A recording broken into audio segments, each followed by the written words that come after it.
Hi, the story for today is The Flying Dragon Room. It's written by Audrey Wood.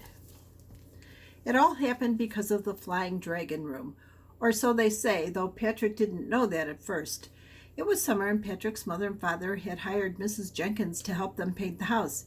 Patrick wanted to help paint too, but his parents just thought he would get in the way. That's when Mrs. Jenkins brought out her special tools. I just built something fun with these, she said. Why don't you borrow them and see what you can make?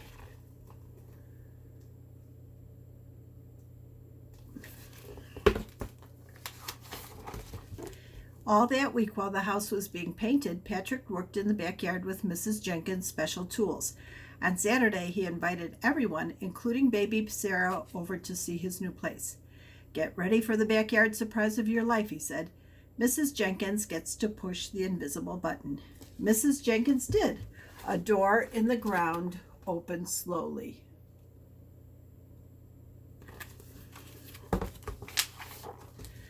Everyone followed Patrick down the steps, through a dark tunnel, and into a large cavern. Welcome to the subterranean room, Patrick said. Step right this way for a tour of the small creature garden.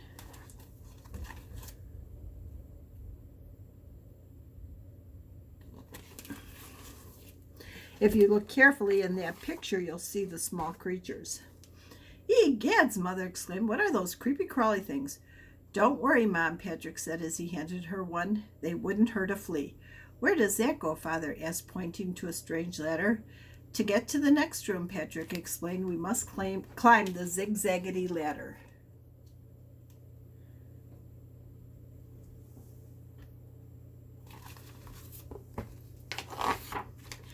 Welcome to the bubble room, Patrick said. Mrs. Jenkins peeked through an enormous bubble. What's that gizmo over there, she asked. That, Patrick explained, is my bigger, better bubble blower. It never quits unless I say. Then he whispered, Ubble, bubble, no ubbly bubs. Oh, no, Mother cried. Where is baby Sarah? Follow me, Patrick said. I know where she went. See if you can find baby Sarah in that picture.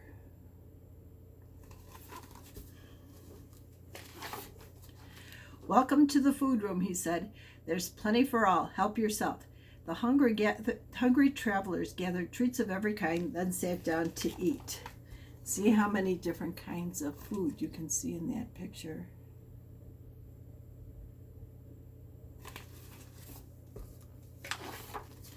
When they finished, Patrick pulled on a monkey chain. Presto, he shouted, it's the snake slide.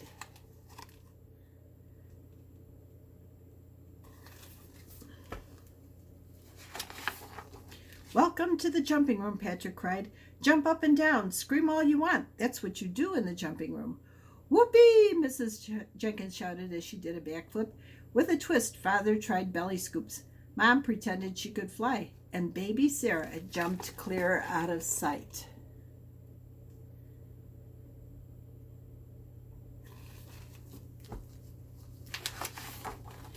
Now hear this, Patrick announced on his megaphone. Jump aboard the Jolly Mermaid. It's time to sail.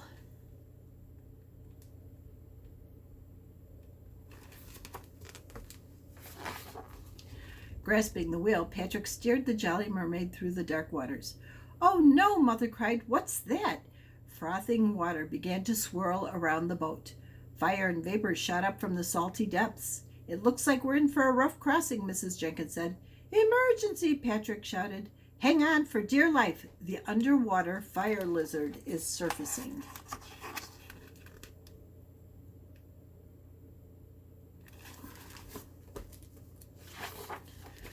The clawed hand of a giant sea monster reached for the Jolly Mermaid. Patrick threw open Mrs. Jenkins' toolbox and took out a measuring stick. Pointing it at the creature, he shouted, Water lizard, fireworm, X, apostrophe S. Shrink, shrink, shrink.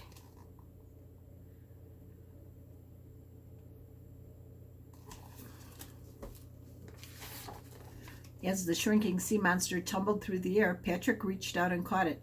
Another fine specimen for my small creature garden, he said. Hooray, Father cheered, giving his son a hug. Patrick is our hero, Mother agreed, kissing him on the cheek. This is the best adventure I've had in years, Mrs. Jenkins said. The jolly mermaid sailed peacefully up a river and into a lush lagoon. "Emergency!" Father cried. "We're surrounded by giant people-eating alligators." "Don't worry, Dad," Patrick said. "They're friends of mine. Welcome to the friendly wild animal room," he shouted.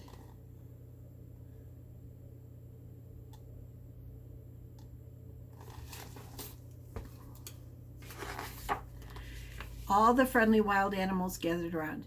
Mother braided a buffalo's curly locks, Father tickled a giraffe's chin, and baby Sarah snuggled up with a napping lion. "Is that a Tyrannosaurus Rex over there?" Mrs. Jenkins wanted to know.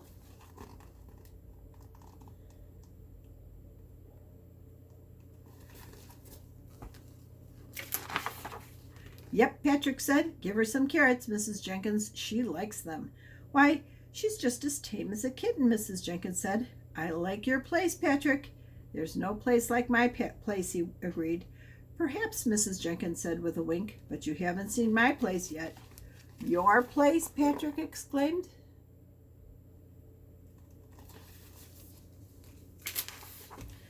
"Yep," she said. "Everyone's invited to my place tomorrow morning." Mrs. Jenkins blew on her whistle, then picked up her special toolbox.